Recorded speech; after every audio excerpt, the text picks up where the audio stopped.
Օրինակ մեր համայնքում կոնկրետ ցանկացած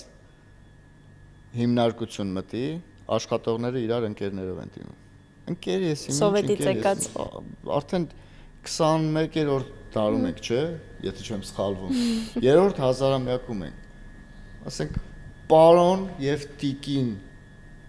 Շատ բարերը պաշտոնական են հետաքրքիր ու սիրուն են, էլի, որ ասենք տիկին Ամիրաղյան ասեմ քեզ, ինչքան պատասխանատվություն եմ ես գցում քո վրա, չէ՞, երբ որ տենց եմ ասում։ Հա, պաշտոնական Կամ պարոն Հովհաննիսյան ես ասում, ես արդեն պետքա մի քիչ զգաստանամ ու իմ աշխատանքը կազմակերպեմ ավելի ճիշտ, բայց երբ որ ասում ես ընկեր, այդտեղ երևում է որ մեջը փող կա։ Բայց երբ որ ասում ես ընկեր, այդտեղ երևում է որ մեջը փող կա։ Ախպեր կատու կա վերևներում։ Եթե վերևը կատու կա ու չի մասնակցում մեր զրույցին, մամանալով կնեղանամ։ Սպեցեֆեկտներ է, էլի։ Բնական։